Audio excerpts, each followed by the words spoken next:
এই গল্পে প্রথমেই আমরা এক কাপেলকে দেখতে পাই। তাদের ঘরে সদ্য দ্বিতীয় সন্তানের আগমন হয়েছে। বন্ধু বান্ধব আত্মীয় স্বজন সবাই এসে তাদেরকে অভিনন্দন জানায়। নতুন বাচ্চাটিকে দেখে সবাই বলে, বাহ, বাচ্চাটাতে খুবই সুন্দর হয়েছে, একেবারে মায়ের মতো ফর্সা। এই কথাগুলো শুনেই সেই কাপেলদের বড় মেয়ে, যে একটু গুলুমুলু আর একটু শ্যামলা ছিল, তার মনটা প্রচন্ড খারাপ হয়ে যায়। আর সে মনে মনে ভাবতে থাকে, তাহলে কি আমি সুন্দর নই? আর এই মেয়েটির নাম ছিল সারা। এই সারাই হলো এই গল্পের নায়িকা। তখনই তার কাছে তার বাবা আসে আর তাকে আদর দিয়ে অনেক সুন্দর করে বোঝায় আর বলে, মা, এইসব কথা শুনে মন খারাপ করো না। বাবার কাছে সব থেকে সুন্দর মেয়ে তুমি তুমি হলে বাবার সব থেকে প্রিয় মেয়ে আর আদরের মেয়ে। সারা তার মায়ের থেকে তার বাবাকেই বেশি ভালোবাসতো, কারণ তার বাবা তাকে সব থেকে বেশি বুঝতো। তাকে তার ইচ্ছা মতো খাবার খেতে দিত, খেলা করতে দিত, কোনো কিছুতে বাধাই দিত না। কিন্তু তার মা একটি মডেল ছিল, সে খুবই সচেতন ছিল। তিনি চায় তার দুই মেয়েই তার মতো স্লিম হোক আর বড় হয়ে তার মতোই মডেল হোক। এই জন্যে সে সারাকে সবসময় নিয়ন্ত্রণ করার চেষ্টা করে। এটা খেও না, ওটা খেও না, সব কিছুতে বাধা দেয়। আর সারার বাবা বলে, সে বাচ্চা মেয়ে, তাকে তার ইচ্ছা মতো খেতে দাও।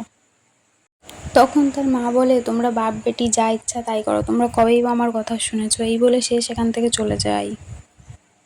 আর সে তার ছোট মেয়েকে ডায়েটের মধ্যে রাখে। আর সে ভাবে ছাড়া তো হাতছাড়া হয়ে গেছে, কিন্তু সে তার ছোট মেয়েকে মডেল বানাবে। সারার ছোট বোনের নাম ছিল লুলি। লুলিও সারার মতো চকলেট খেতে খুবই ভালোবাসতো। তাই সে তাকে একদিন লুকিয়ে চকলেট দিল, কিন্তু সেটা তার মা দেখে ফেললো। তারপরে তার মা বলল, তুই তো মোটা হয়ে গেছিস, তুই ওকেও নষ্ট করবি? এটা শুনে সারা খুবই কষ্ট পায় আর তার মায়ের পুরনো ছবিগুলো দেখতে থাকে আর ভাবে, আমি কি কোনোদিনও এরকম স্লিম হতে পারবো না? কিন্তু তার বাবা তাকে খুবই আদর করতো আর বলতো, মায়ের কথা শোনো না, তোমার যখন যেটা খেতে ইচ্ছা করবে তখন তুমি সেটাই খাবে।